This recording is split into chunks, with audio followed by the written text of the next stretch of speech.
बंदर एक घने जंगल में रहता था। उस जंगल से होकर बहने वाली नदी के बीच में एक द्वीप था। वहाँ तरह तरह के स्वादिष्ट फल उगते थे। हर दिन बंदर नदी में स्थित एक छोटी सी चट्टान पर कूदकर और वहाँ से द्वीप तक जाकर मन भरकर फल खाता और वापस लौट आता। पास में रहने वाले एक मगरमच्छ और उसकी पत्नी, जिन्होंने ये सब देखा था, बंदर को खाना चाहते थे। मगरमच्छ, जो कई तरकीबें आजमाने के बावजूद कई बार असफल हो चुका था, अपनी पत्नी से कहा कि इस बार वो जरूर बंदर को पकड़ लेगा। तुम हर बार यही कहते हो, हमें बस मछली खाकर ही संतुष्ट रहना चाहिए, तुमसे ये नहीं होगा, उसकी पत्नी ने कहा। लेकिन उसकी बात को नजरअंदाज करते हुए मगरमच्छ अपनी जिद पर अड़ा रहा।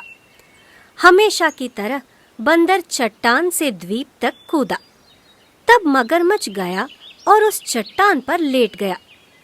जंगल वापस लौटने समय बंदर यहीं कूदेगा, तब मैं इसे मारकर खाने के लिए घर ले जाऊंगा, उसने सोचा। बंदर खुशी खुशी पेट भरकर खाने के बाद वापस लौटने को तैयार था। चट्टान को देखकर उसने सोचा, किसी कारण से चट्टान अचानक बड़ी दिख रही है, कुछ खतरा है। ये सोचकर उसने एक योजना बनाई। अरे चट्टान, कैसी हो?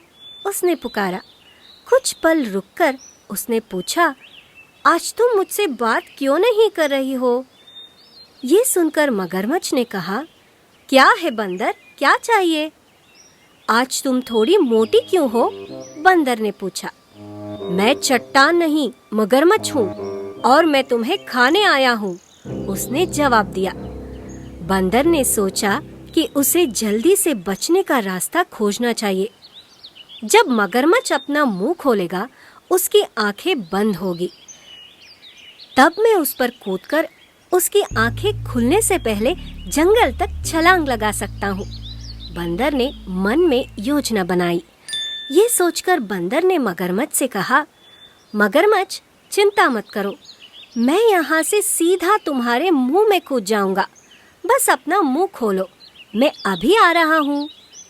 ठीक है, मगरमच्छ ने मुंह खोलते हुए और आंखें बंद करते हुए कहा। ये देखकर बंदर ने तुरंत मगरमच्छ की पीठ पर कूदा और उसकी आंखें खुलने से पहले जंगल तक छलांग लगा दी।